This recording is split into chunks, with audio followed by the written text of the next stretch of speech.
welcome to today's almost daily devotional. Today we're going to be reading from Psalm 34, starting with the 15th verse, and it goes like this. The Lord's eyes watch the righteous. His ears listen to their cry for help. But the Lord's face is set against those who do evil, to eliminate even the memory of them from the earth. When the righteous cry out, the Lord listens. He delivers them from all their troubles. The Lord is close to the brokenhearted. He saves those whose spirits are crushed. The righteous have many problems, but the Lord delivers them from every one. He protects all their bones. Not even one will be broken. But just one problem will kill the wicked, and those who hate the righteous will be held responsible. The Lord saves his servants' lives. All those who take refuge in him won't be held responsible for anything. I don't know if you carry the same kind of baggage that I carry about this kind of thing, but whenever we hear about God uplifting the righteous and challenge and breaking down the wicked, I always have a murmur, a little doubt in my head about which category I fit into. Am I righteous? Am I righteous or am I wicked? Am I good? Am I doing good or am I doing bad? And there's always a little part of us, I think, that worries about which category it is we fall into. Are we really good enough? And maybe that's a little bit of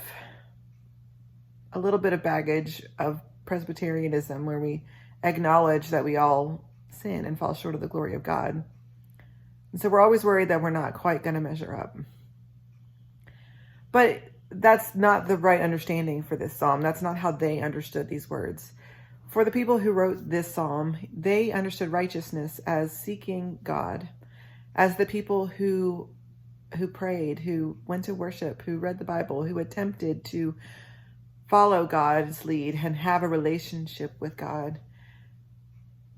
And so as long as you seek God in your hearts, as long as your life bears witness to God, then you don't need to worry about it. You don't need to worry about whether you're righteous enough or whether you're considered one of the wicked, because wicked people aren't interested. They're just not. They don't care. And that's what this psalm is telling us, that the people who God views as wicked, or the psalm writers view as wicked, are the people who don't seek God, who don't have any desire for relationship with God, who don't even worry about whether they're going to measure up or not. And so we don't need to have that worry.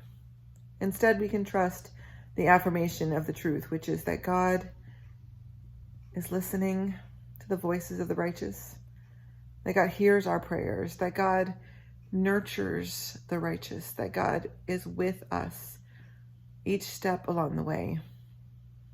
We're good enough for that. Not because we do anything that's good or bad, but because God sees us through the lens of Christ, who makes us all look better than we are. And so we don't need to worry about our righteousness, about whether we're good enough in God's eyes, because God's much more interested in hearing our side of the story. God's much more interested in hearing our prayers and our voices and affirming the blessings that we receive and the gifts that we have. So don't worry so much and be thankful.